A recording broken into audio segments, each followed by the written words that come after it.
Greetings, YouTube. I found myself thinking about literacy recently, probably because I was contemplating one of the books I was reading. And it got me thinking about the fact that in games like D&D, Pathfinder, and lots of fantasy games, in fact, it just kind of assumed that every player character out there, regardless of their background, can read. And I find that really strange. Now, I just looked at a list of countries of the world, and their literacy rates. Now, worldwide, we have a literacy rate of about 86%, more men than women, but it averages out to about 86%, which isn't bad. Um, and a lot of the countries actually are ranked up there in the 99, 98, 99% percentile, which is awesome. Um, Funnily enough, the United States is not listed in the UNESCO list. Apparently in 2015, they didn't give them any data, which is the latest pieces of information we have. Often in surveys like this, you're 2 or 3 years behind. It takes a long time to gather the data, collate it, process it, yada, yada, yada. So very rarely do you have up-to-the-minute data. We're not quite there yet. Um, Interestingly, the only one that lists 100% is Best Korea. And I'm going to take that with a grain of salt about the size of Mount Everest. But that's just me. But back to my topic, literacy in fantasy settings. Now, if people are living in Greyhawk or Athos or Cormyr in the Forgotten Realms, why the heck is a person that comes from a background of being a peasant, commoners, not experts, commoners, just some kid that figured out that if they trained with the local, militia, they had a taste for using a sword and board, and they've decided to go out in the world and be a first level fighter. And they've got their battered shield and maybe leather armor that they've scrapped together themselves and a really crappy sword, but they're ready to go out in the world and make a name for themselves. But why the heck can this person read? Now, it's always been kind of traditional that barbarians come out of the chute not being able to read. That the idea is that they're coming from a more primitive background, which I thought was always strange. Because I'm not saying that like the traditional Norse first people could read, but just because you have the capacity of entering a berserker rage, and I think that berserker is a better term to use than barbarians. I use berserker rather than barbarian. Um, the shield biters. Just because you're capable of achieving that state of mind doesn't mean that you can't read. It also doesn't mean you can read. I can remember a guy in high school I knew. His name was Dave. He played in the band, trombone, if I remember correctly. He was in the drama club, I believe. He was on some honor rolls. He was very, very good. Top of his class, like probably in the top 20 or 30 students. And he also played football. And I can remember seeing him on the field because I was in the marching band, so we were down there in the field to do the halftime shows, and we were right up fairly close to play during the game whenever it was needed. So I got a really good up close and personal view of the football players, as well as the majorettes and cheerleaders. He dated at least one of those. And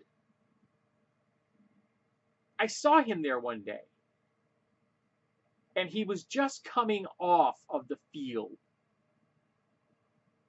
And he was a frothing madman. I mean, literally, like pounding his helmet, screaming incoherently. He was lost to a berserker rage. I don't know what position he played, but it better well have been one that allowed him to hit people, because he really would have been wasting his talents if that wasn't his position. But then you have a guy, very smart dude, who was able to enter a berserker rage. And the only time I ever saw him get mad or upset or emote on that degree other than like on a play, was on that field. So it wasn't something he didn't fly off the handle regularly. He didn't have anger management issues in ordinary life. He just could get out there and he could turn it on. So I think that we shouldn't automatically assume that barbarians can't read. But I also think that we shouldn't assume that everybody can read. Now, there are certain classes that it make perfect sense that they can read.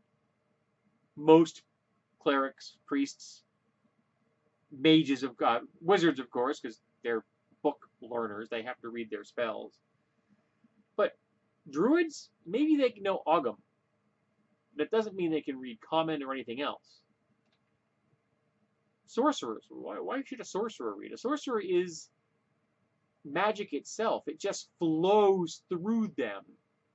It no more requires them to learn something than you or I need to learn how to breathe. It just happens.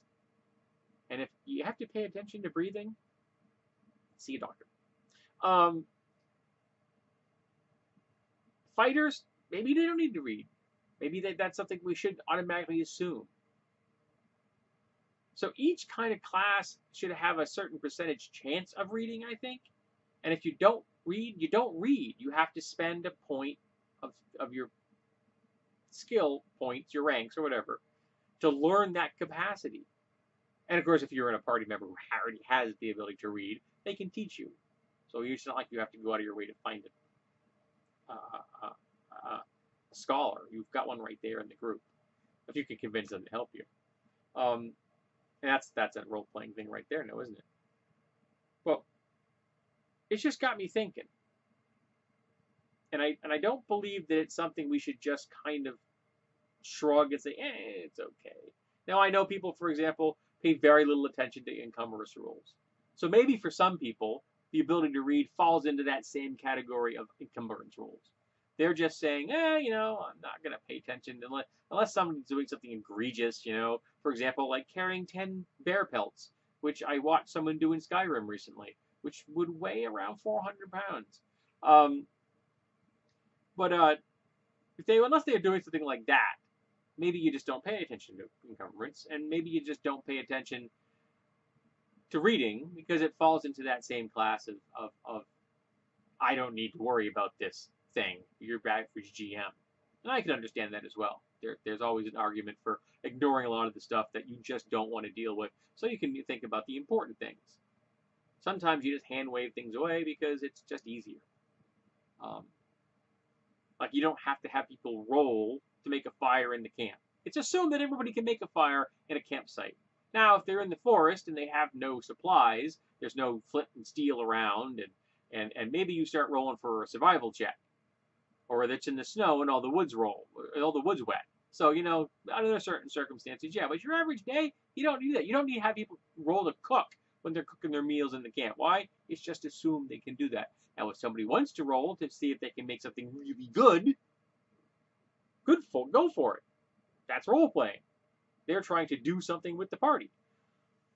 So, like I said, maybe reading falls into campfires and cooking and encumbrance. We just don't worry about it because it's not something we care about. But right now, I'm thinking about it. And I'm not saying I would necessarily know how I haven't banged up any chances. I'd have to look at, you'd have to really look at each class and see which classes would reasonably be able to read and which ones shouldn't. But like barbarians or berserkers and fighters and warlocks and sorcerers, for example, why do they need to read?